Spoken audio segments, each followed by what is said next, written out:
Hello, everybody. This is Zion again. So, I want to just talk a little bit more about covenants. Covenants are everywhere. God is a generational God that keeps covenant for 1,000 generations. Guess what? Satan, too, is a generational Satan that keeps covenant for thousands of generations. God keeps covenant, Satan keeps covenant, and nowhere is empty. Every place there is a covenant. And I learned this kind of like through personal exposure and experience and encounters. This is how I got this. My church, Melchizedek Church of God, under Bishop Eugene Godman, was teaching me about evil covenants. And I started praying about evil covenants after I was taken to the spiritual court. Right? And then this is what happened. I started praying about covenants. I started looking up evil covenant, started researching how evil covenant actually work, how these things actually work. I tried to get as much information as I can get about this, and I started to pray about it. And then I had a dream. I had a dream that I was taken into the village that I came from in Jamaica. It's not really a village. I just call it the village because it's just easier in prayer, so I name it the village. And I was taken to the village. I was doing an ordinance in the prayer. I want to talk about what ordinance is as we go on, as we progress in the teaching. And there I was doing an ordinance for my grandmother's house, for liberty for my grandmother's house. But I wasn't at my grandma's place. I was at a road junction, a tree road junction. I was doing it there. Three road junction. Road junctions are spiritual court, which I will do in another teaching. I did that, and then I was walking my grandmother's place, and then my great grandmother's place is still in the same sort of community, in the same village, but a bit of distance apart. I was walking to my great grandmother's place. I met Satan, not a devil, Satan, Satan himself, and he was standing by the side of the road in front of a particular house, and he was wearing what I can only describe as a graduation professor graduation hat. Yeah, that was on his head as if he was a professor. And he was wearing a robe. That could be like a graduation robe, or something like maybe a judge's robe, but he was wearing a black robe. And he was standing by a podium and he had a big book, massive big book. And I was walking towards him, and I knew it's Satan. In the spiritual world, you kind of just know. I knew it was Satan. I was told Satan. hmm The Lord let me to know that it was Satan. I was actually looking at Satan. And I said to him, Satan, what you doing here? And he said he was waiting for me. I said, what for? hmm And he opened the book, and I think he probably just past the middle or something. He opened the book, and he looked at me, and I said to him, Satan, why have you got this book? What is this about? And I said to him, why are you disturbing my life? Why are you so much up in my life, up in all my business, up in my life? Why? And he said, he put out his hand, and I can't remember which hand, but he stretched his hand and it was towards a row of houses. They're all detached houses, but a long stretch of houses. And he said, all these houses here, all of them. Mhm. He said, I have covenants with them, and it's written in this book. I said, so what does that have to do with me? And he said, you are in these covenants. I was like, why? How comes? I'm not the part of their family. He said, that's true, but you've stepped onto their property. You've gone into these houses.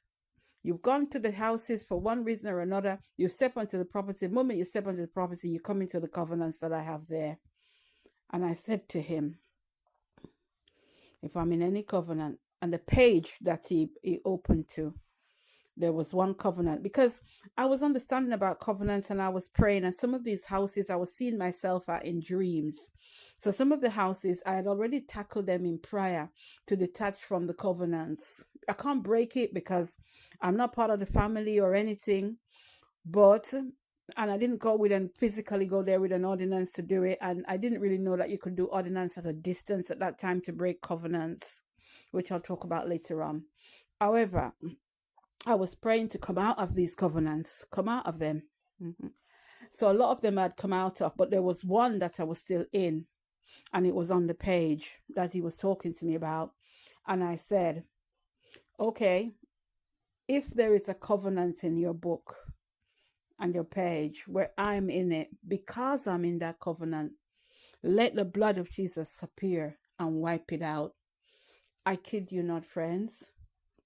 All I saw, I didn't see the blood.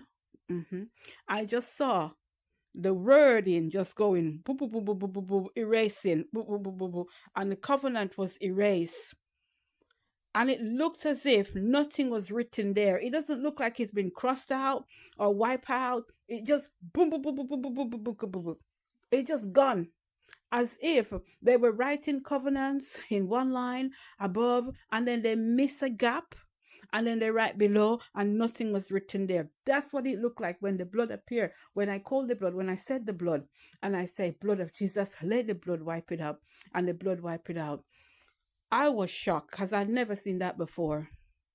Satan too, he was shocked, and he looked up at me, and he was just completely shocked. I was shocked too. And then he disappeared from before me.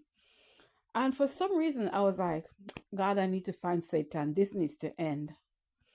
But anyway, I won't tell the rest of what happened in the rest of the dream today. I'll share that another day. But my point is, the covenants that I was still in a covenant, and those houses, I was in covenant with them because I had gone there when I was at school.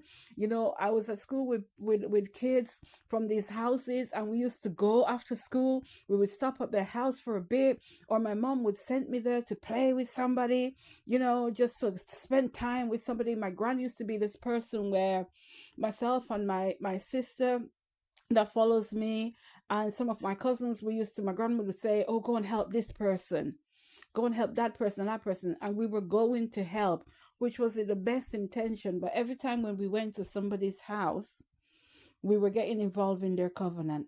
This is what happened. It's not just there, it's everywhere. You go visit somebody, just by going there, you're part of their covenant. You become part of the covenant if you're not careful. If you're not in a higher covenant and know to say, well, I'm in a covenant with Jesus, I cannot be in any other covenant. Places you go, you get in covenants. Places you go to eat. Places you go to do your shopping, your grocery shopping, wherever you go. No place is empty. So everywhere you go, think about this. Am I getting myself into a covenant? Where is my covenant? Do I have a covenant with Jesus, or am I in covenant with Satan? Every place you get in covenant by indulgence. You go somewhere, you go to a party, you go to a festival. Everywhere you go to carnival. Like when I was younger, I went to carnival. I came into a covenant with Satan because I go to carnival.